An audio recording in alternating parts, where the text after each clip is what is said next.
भारतीय फौजियों ने अपनी बुनियादी ज़रूरियात पूरी न होने पर एहतजाज शुरू कर दिया है। यह एहतजाजी तहरीक हुकूमत के लिए परेशानी का बायस बन गई है और भारतीय फ़ौज का खोखलापन भी ज़ाहिर हो चुका है। एहतजाज करने वाले भारतीय फ़ौजियों ने कहा कि उनके लिए घर चलाना मुश्किल हो गया है।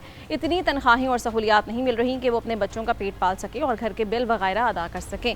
मोदी सरकार का दुनिया भर में शाइनिंग भारत और ख़ुद को बड़ी मुआशी ताकत बनाकर पेश करती रही, लेकिन एक ही झटके ने उसकी मईशत को तबाही के दहाने पर खड़ा कर दिया है। जिस मुल्क में उसके फ़ौजी ही 2 वक्त की रोटी के लिए एहतजाज कर रहे हों, उसका मुस्तकबिल और दिफा क्या होगा।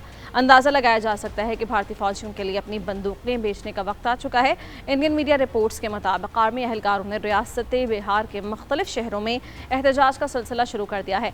पटना में एहतजाज करने वाले फौजियों का कहना था कि अगर उनके मुतालबात पूरे ना किए तो वो एहतजाज का सिलसिला पूरे मुल्क में फैला देंगे, यानी पूरी भारतीय फौज हुकूमत के खिलाफ सड़कों पर आ जाएगी। दिफाई माहिरीन के मुताबिक भारतीय फौज में मोराल के हवाले से कई मसाइल पैदा हो चुके हैं। इंडियन आर्मी में ये एहसास बढ़ चुका है कि उनकी कौमी लीडरशिप फौज को दिफा और सलामती के बजाय अपने सियासी मफादात के लिए इस्तेमाल कर रही है। फौजी जवानों और अफसरान की जानो माल को खतरे में डाला जा रहा है। भारत में अक़लियतों के खिलाफ जो नारवा सलूक बढ़ता जा रहा है, उससे भी अफवाज में मौजूद इन कम्यूनिटीज़ के जवानों का मोराल बुरी तरह मुतासिर हुआ है।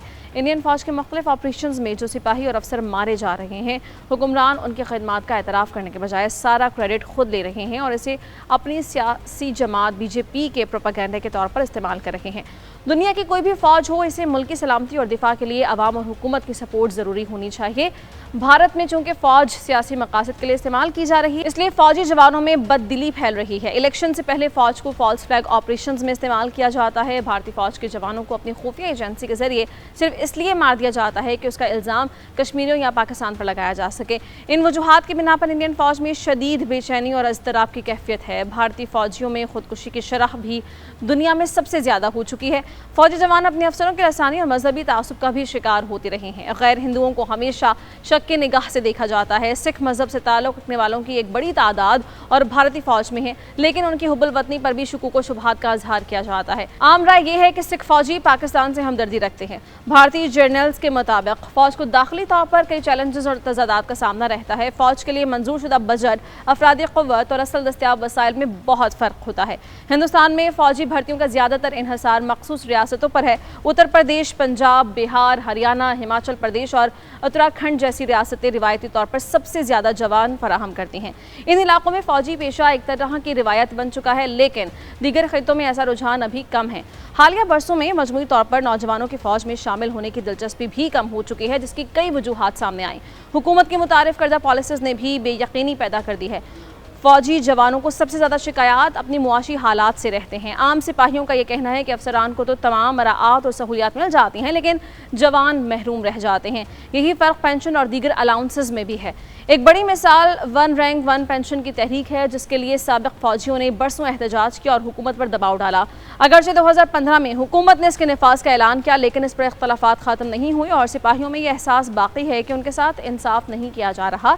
इसके साथ साथ माजूरी, पेंशन और तैनाती अलाउंस जैसे मामलात में भी बार बार इख्तलाफात पैदा हुए हैं। भारतीय फ़ौजी पहली दफ़ा एहतजाज नहीं कर रहे। इससे पहले एक और बड़ी मिसाल सामने आ चुकी है, जो कि 80 पथ स्कीम है, जो 2022 में मुतारिफ़ करवाएगी। इसके तहत नौजवानों को सिर्फ 4 साल के लिए भर्ती किया जाना था और मुलाजमत के मुस्तकिल अहकामात कम कर दिए गए थे। इस ऐलान के बाद मुल्क के कई हिस्सों में शदीद मुजाहरे हुए, ट्रेन्स को आग लगाई गई। नौजवानों ने खदशा जाहिर किया कि फ़ौज अब एक मुस्तकिल पेशा नहीं रहेगी, बल्कि आरज़ी रोज़गार की शक्ल इख्तियार कर लेगी।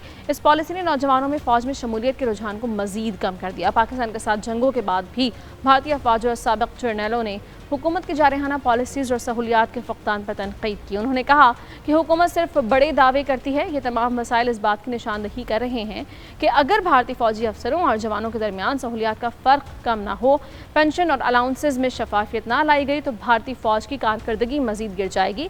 एक ऐसी बड़ी फ़ोर्स जिसे भारत अपनी सलामती और आलमी ताकत के दावे के लिए पेश करता है, अंदरूनी तौर पर मुआशी मसाइल और जवानों के एहतजाज जैसे चैलेंजेस में उलझी हुई है।